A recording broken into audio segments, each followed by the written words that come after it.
পক্ষৰ লগত কথা বতৰা পাতি সিঙ্গাপুৰত আমি পোষ্টমৰ্টেমৰ ব্যৱস্থা কৰিলো।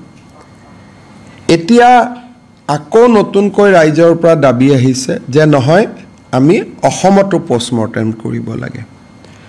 নিয়মমতে সিঙ্গাপুৰৰ দৰে ৰাষ্ট্ৰ এখন যাৰ কাৰো তেওঁলোক নন বায়াস, তেওঁলোকে জুবিন গাৰ্গক বা হিমন্ত বিশ্ব শৰ্মাক বা পবিত্ৰ মাৰ্ঘেৰিটা গৰিমা গাৰ্গক কতো নাজানে। গতিকে সিঙ্গাপুৰৰ দৰে নিৰপেক্ষ ৰাষ্ট্ৰ এখনত পোষ্টমৰ্টেম হোৱাটো আসলতে আমাৰ কাৰণে আশীৰ্বাদ স্বৰূপ, কাৰণ তাতে তেওঁলোকক কোনেও মটিভেট বা ইনভলভ বুলি ক'ব নোৱাৰে। কিন্তু যি নহওক আজি ৰাতিপুৱাৰ পৰা হঠাতে আকৌ এটা অসমত নতুনকৈ দাবী উত্থাপন হৈছে যে নহয় অসমতে পোষ্টমৰ্টেম হ'ব লাগে।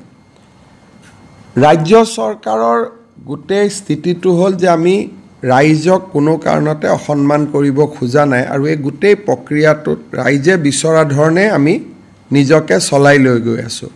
প্ৰথমতে কোনো কাৰণতে শিল্পীগৰাকীক কাটাকুটা কৰিব নালাগে। দ্বিতীয়তে সিঙ্গাপুৰত পোষ্টমৰ্টেম কৰি আনিব লাগে। এতিয়া তৃতীয়বাৰ কোৱা হৈছে যে নহয় জুবিন গাৰ্গক অসমতে আমি পোষ্টমৰ্টেম কৰিব লাগে আদৰৰ শিল্পীগৰাকীক। ব্যক্তিগতভাৱে সিঙ্গাপুৰত পোষ্টমৰ্টেম হোৱাৰ পিছত আৰু এবাৰ শৰীৰটো কাটাকুটা কৰা এই বিষয়টোৰ ওপৰত মোৰ নিজৰ বহুত বেছি মই তাৰ সমৰ্থন নহয়।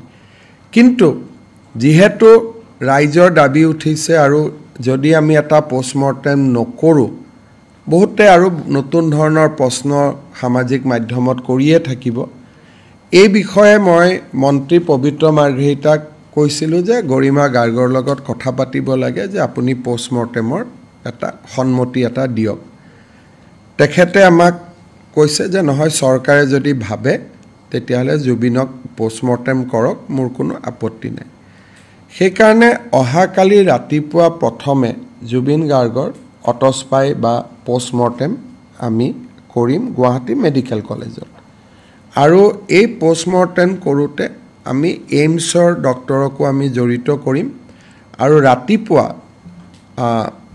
7:30 বজাত আপোনালোকক এইকাৰণে ক'লোঁ যে আমাৰ গোটেই ক্ৰিমেশ্যনৰ চিডিউলটো অলপ বদলি হৈ যাব। এতিয়া ৰাতিপুৱা 7:30 বজাত আমি জুবিন গাৰ্গক নতুনকৈ আৰু এবাৰ তেওঁক আমি পোষ্টমৰ্টেম কৰিম আৰু এই প্ৰক্ৰিয়া 1 পৰা 1.5 ঘণ্টা সময় আমাক লাগিব। পোষ্টমৰ্টেম প্ৰক্ৰিয়া সম্পূৰ্ণ কৰাৰ পিছত জুবিনক আকৌ আমি সৰু সজাইলৈকে উভতাই আনিম আৰু সৰু সজাইৰ পৰা আনুমানিক মই ভাবোঁ যে 9:30 বজা মানতহে এতিয়া আমি বা 10 বাজিব 9:30 10 বজাতহে আমি জুবিনক অন্তিম যাত্ৰাৰ বাবে আমি লৈ যাব পাৰিম।